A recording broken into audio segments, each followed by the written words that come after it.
کا تو ذکر ہی نہ کریں، یہ نوبیل پرائز والا وہ بڑی جو ہے نا پھر یہ تکلیف بھی بڑی دل کو ہوتی ہے اور بات کسی اور طرف چلی جاتی ہے۔ میں ایڈمرل صاحب سے شروع کرتا ہوں۔ ایڈمرل صاحب وہ اب کلیئرلی دھمکیاں پہلے بھی دے رہے تھے، اب زیادہ دھمکیاں بڑھ گئی ہیں کہ 10,000 کے قریب مرینز اور پیرا ٹروپرز وہاں سے چل پڑے ہوئے ہیں اور زمینی حملے کی اشارے دے رہے ہیں۔ پریزیڈنٹ ٹرمپ نے آج کارگ لینے کا ٹویٹ بھی کر دیا ہے۔ پوری دنیا سمجھنے جا رہی ہے کہ یہ کیسے کر پائیں گے اور کیا یہ کارگ لیں گے یا وہ جو 3 متنازع آئیلینڈز ہیں ابو موسیٰ اور 2 اس کے ملکہ جو کہ ایران کے قبضے میں ہیں مگر یو اے کا بھی کلیم ہے، یا یہ کوئی پیرا ٹروپرز ایئر بورن ٹروپس پہ کے کوئی ان کی میزائل یا نیوکلیئر انسٹالیشنز کو ایران کے مین لینڈ میں کرنا چاہیں گے۔ ہمیں ذرا سمجھائیں کہ یہ زمینی اس کا کیا پوٹینشل ہے، کیسے کریں گے اور کیا امکان ہے؟ جی بہت شکریہ متین صاحب۔ میرا خیال میں اس کا تھوڑا سا ایک اسٹریٹجک کانٹیکسٹ پہلے بیان کر دوں جس سے زمینی آپریشن سمجھنے میں آسان۔ میرا خیال میں امریکہ اس وقت ایک بند گلی میں پھنس گیا ہے جس کو انگریزی میں کمٹمنٹ ٹریپ بھی کہتے ہیں، یعنی جس کو اردو میں ہم کہتے ہیں بلکہ فارسی کا ہی محاورہ ہے نہ جائے رفتن نہ پائے ماندن، یعنی اس کو سمجھ نہیں آ رہا کہ وہ کرے کیا۔ کمٹمنٹ ٹریپ کا یہ مقصد ہے کہ وہ اگر بہت زور لگا کے اپنا میکسیمم پاور لگا کے گراؤنڈ آپریشن کر کے یہ جنگ کسی طریقے سے ملیٹریلی بھی جیت جاتا ہے اور کسی طرح ایران کو وہ شکست تسلیم کرنے پر مجبور کر دیتا ہے، جو کہ ابھی تو نظر نہیں آ رہا، مگر یہ امریکہ کی ایک پائرک وکٹری ہوگی جس کو انگریزی میں ایک اصطلاح ہے کہ وہ اتنی اس کو زخم لگ جائیں گے کہ اس سے اس کا جو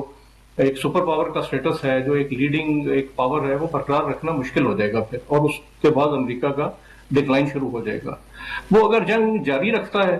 تو وہ اس دلدل میں پھنستا چلا جائے گا اور ایونچولی وہ جلد یا بدیر اسی نتیجے پہ وہ پہنچے گا۔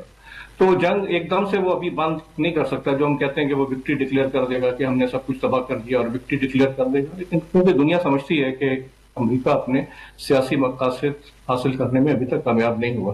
تو یہ جو اس امپورٹنٹ موقع پہ جہاں ایک طرف نیگوسیشنز کی بات امریکہ کی طرف سے کی جا رہی ہے، آلدو ایران اس کو ایکنالج تو کرتا ہے لیکن ابھی تک وہ فارملی اس کا حصہ نہیں بنا، اس نے پاکستان کے رول کو تسلیم کیا ہے۔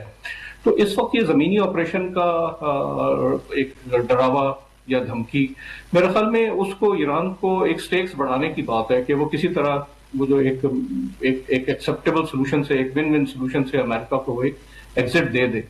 لیکن ایران کو بھی پتا ہے کہ بہت مضبوط قسم کی سیکیورٹی گارنٹی کے بغیر اگر اس وقت جنگ بندی ہو جائے تو وہ ایک طرح کا ایک cease fire, temporary cease fire ہوگا اور اس پر جنگ دوبارہ مسلط کر دی جائے گی، جس کا ایران پھر مکمل نہیں ہو سکتا، کیونکہ ایک دفعہ اگر اس نے اپنے ہرمز پر جو کنٹرول ہے وہ اس نے اگر لوز کر دیا تو دوبارہ سے وہ پھر اس پوزیشن میں نہیں آ پائے گا اتنی جلدی۔ تو اس سارے تناظر میں جو گراؤنڈ آپریشن کا میں نے آپ کو بتا دیا کہ ایک دھمکی کے طور پہ استعمال کیا جا رہا ہے، لیکن میرا خیال میں پریکٹیکل امپلیمنٹیشن میں اس کو بڑی مشکل ہوگی کیونکہ آپشن بہت لمیٹڈ ہیں۔ آپ دیکھیں کہ گراؤنڈ آپریشن کے لیے فوجیں اتارنے کے لیے بحری جہازوں کا اپنا ہرمز کراس کر کے جانا یا اپنا ہرمز کے آس پاس بیچ پہ لینڈنگ کرنا بڑا ضروری ہے۔ یہ بڑا ٹیکنیکل آپریشن ہے، اس کے اندر بہت بڑی نیول فورس کا استعمال ہوتا ہے، پوری سمندروں پہ کنٹرول چاہیے، سی کنٹرول جس کو کہتے ہیں، ایئر سپریورٹی چاہیے جو کہ کسی حد تک تو ہے لیکن اس حد تک نہیں ہے کہ ایک ولنریبل فورس کو بحری جہازوں کو پروٹیکشن دی جا سکے۔ تو آئیلینڈ پہ قبضہ کرنے کی کوشش کرتے ہیں تو اس کے لیے تو جہاز تو اندر جا ہی نہیں سکتے ابھی آبنائے محمد سے، یا اگر وہ کسی گلف ممالک سے یا عراق سے یا کویت سے اگر کوئی ایک چھوٹی سی فورس لینڈنگ کرافٹ کی اتارتا ہے وہ بہت منیمم فورس ہے، ایریل انسرشن کے تھرو اگر اتارتا ہے تو وہ ایک چھوٹا سا جزیرہ ہے، اس پہ وہ کہاں چھپ کے بیٹھے گا، اس کے پاس ایئر ڈیفنس پوری نہیں ہوگی اور اس کے جو بے تحاشا وہ جانی نقصان اٹھائے گا۔ اور آپ کو پتا ہے کہ جو باڈی بیگز ہیں وہ ایک امریکہ کی ریڈ لائن ہے، اگر خدا نہ خواستہ ان کی کیجولٹیز وہاں پہ ہو جاتی ہیں تو وہ ایک بہت بڑی ہزیمت کا ان کو سامنا کرنا پڑے گا۔ تو اس وقت وہ بہت میرے خیال میں مخمصے میں ہے اور کسی طرح چاہ رہے ہیں کہ ڈپلومیٹکلی کسی طرح ان کی اس معاملے سے جان چھوٹ جائے اور ان کو ایک آنریبل ایگزٹ مل جائے۔ زبیر آپ کا ہوتا ہے مگر جو جس طرح آپ ایڈمرل تک پہنچے ہیں تو آپ وار گیمنگ کرتے ہیں، ایم شور ان کو بھی یہ مشورے دے رہے ہیں اور وہ آبویسلی نظر آ رہا ہے کہ وہ نہیں سن رہے ہیں، اور ابھی بھی آج بھی ان کی جو ٹویٹ آئی ہے اس سے ثابت ہو رہا ہے کہ جو پہلے 2 مفروضے تھے کہ یہ رجیم چینج ہم یہ خامنئی صاحب کو شہید کریں گے اور ان کی ٹیم کو، اور یہ رجیم چینج ہو جائے گا اور یہ کوئی 2-3 دن کے اندر پیک اپ ہو کے نظام ہو جائے گا۔ آج بھی انہوں نے رجیم چینج کا ابھی بھی مفروضہ موجود ہے، پلس اس کے اندر وار آف ایٹریشن، وہ سمجھ رہے ہیں ایک اور مفروضہ کہ اگر بہت بمباری کریں گے ایران کے اوپر، کوئی 6000 ٹارگٹ ہیں، اور اب وہ ٹارگٹ میں یونیورسٹیز بھی، سکول، ہاسپٹل، سیلینیشن پلانٹ اور وار کرائمز بھی والی لسٹ بھی ڈال دی ہے انہوں نے، تو اس کا نتیجہ کیا نکلے گا؟ کیونکہ ایران بھی ان ریٹیلیشن اسرائیل کے حائفہ کے اندر انہوں نے بھی جو ہے ان کے پلانٹ کے اوپر، پھر نیوکلیئر کا خطرہ رہتا ہے، ایک دفعہ دونوں کے طرف ہو چکا ہوا ہے، پھر گلف میں سیلینیشن پلانٹ اور یہ انفراسٹرکچر تباہ ہونا شروع ہو گیا، تو where will all this lead to? جی بہت شکریہ۔ یہ جو آپ نے وار گیمنگ کا ذکر کیا، تو وار گیم تو فوج کے اندر ایک بہت کریٹک چیز ہوتی ہے، جس میں ہر سیناریو کو، ہر آپشن کو مختلف طریقے سے ایک یونٹ جو ہے وہ ایک اینیمی ٹیم بن جاتا ہے، اور اس کو پورا وار گیم کیا جاتا ہے کہ کس طرح سے کیا کیا ہو سکتا ہے، اور اس کو کاؤنٹر کرنے کے لیے کیا کیا ہمیں اسٹریٹجک راستے جو ہیں وہ اختیار کرنے پڑیں گے۔ تو جیسے جنگ عظیم دوم میں کہا جاتا ہے کہ امریکہ نے اس کی بہت پہلے وار گیم کی ہوئی تھی کہ کس طرح وہ جاپان وغیرہ کو اور اپنے جو اینیمیز ہیں جرمنی، اس کو کس طرح سے شکست دیں گے۔ تو اسی طرح ایران بھی ایک بہت بڑا، آپ کو جب ایرانین ریولوشن کے بعد جب سے ان کے تعلقات میں ایک دراڑ آئی اور دشمنی بڑھتی چلی گئی، اور ایران عراق وار کے درمیان پھر آپ نے دیکھا کہ اس کے اندر بھی امریکن شپس جو ہیں ان کو نقصان پہنچا اس میں عراقی مائن کی وجہ سے، ایران کے حملوں کی وجہ سے۔ تو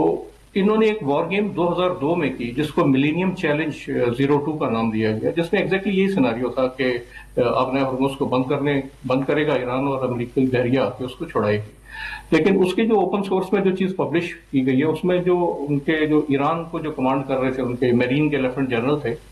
وان ریپر صاحب، لیفٹنٹ جنرل وان ریپر،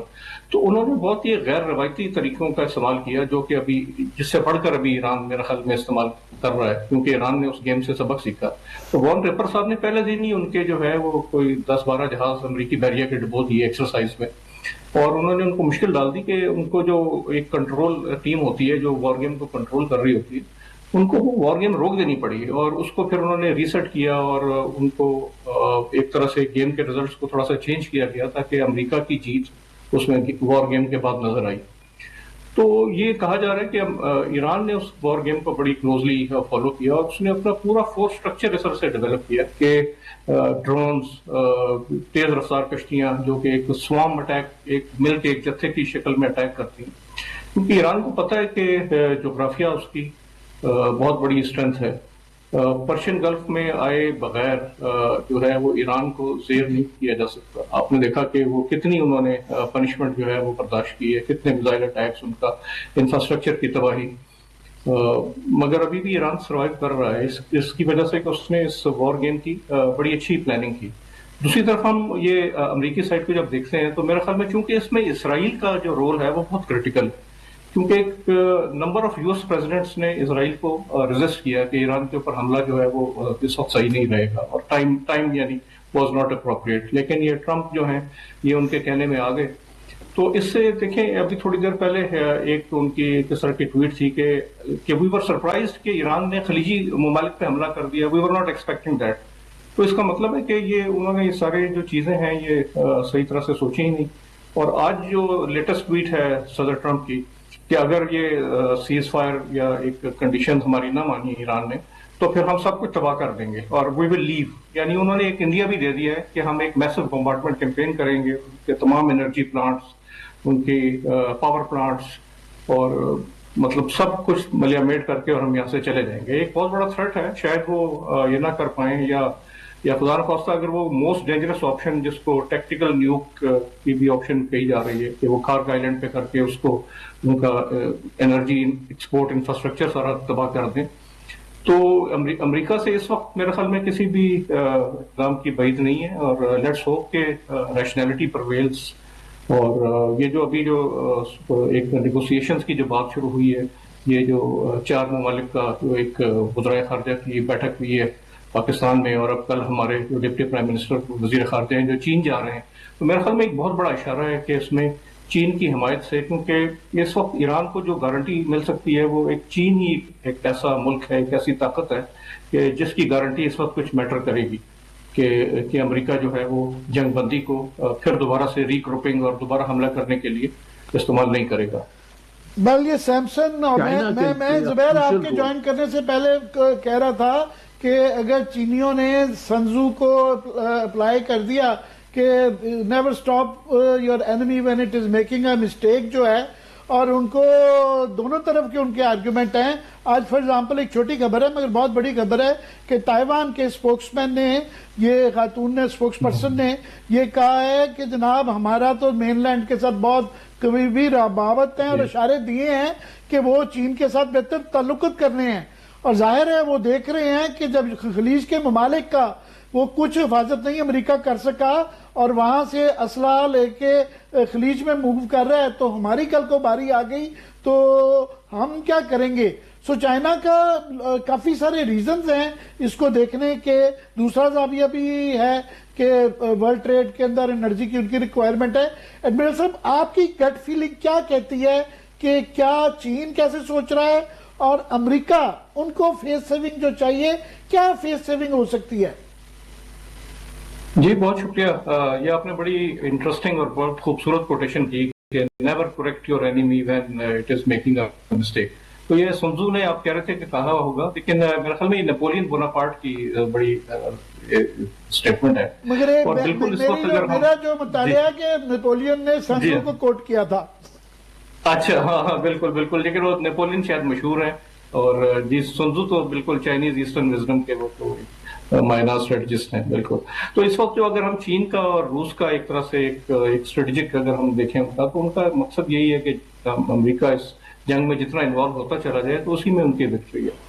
کیونکہ اگر تاریخ کا مطالعہ کریں کہ جو پال کینیڈی نے کتاب لکھی تھی کہ rise and fall of great powers, کہ کس طرح گریٹ پاورز رائز ہوتی ہیں اور کس طرح وہ گرتی ہیں، اس میں اس کا جو کنکلوژن تھا وہ یہ تھا کہ جی امپیریل اوور ریچ، یعنی وہ اتنا ایکسٹینڈ، اتنا پھیل جاتی ہیں، اتنا وہ کھپ جاتی ہیں دنیا کے معاملات میں اور ملٹری کیمپینز میں، کہ وہ پھر وہ اس کو ان کے جو ریسورسز ہیں وہ سارے اس میں کنزیوم ہو جاتے ہیں، اور وہ پھر اس کو سسٹین کرتے کرتے ہی وہ بکھر جاتی ہیں وہ اس کو۔ تو اس کا کنکلوژن کا یہ تھا۔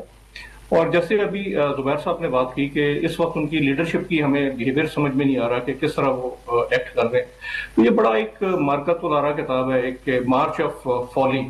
باربرا ٹچمن نے وہ لکھی تھی، اور اس میں ایگزیکٹلی یہی تھا کہ جب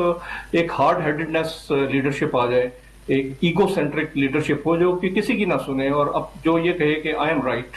تو اس کے بعد پھر ایسے غلط فیصلے ہونے شروع ہو جاتے ہیں، کیونکہ اس کی ٹیم میں بھی پھر وہ ایسے لوگ چن کر لے آتے ہیں کہ جو ان کے فیصلوں پر آمنا و صدقنا کہتے ہیں، اور وہ کولیکٹیولی پھر ایک دلدل میں گھستے چلے جاتے ہیں۔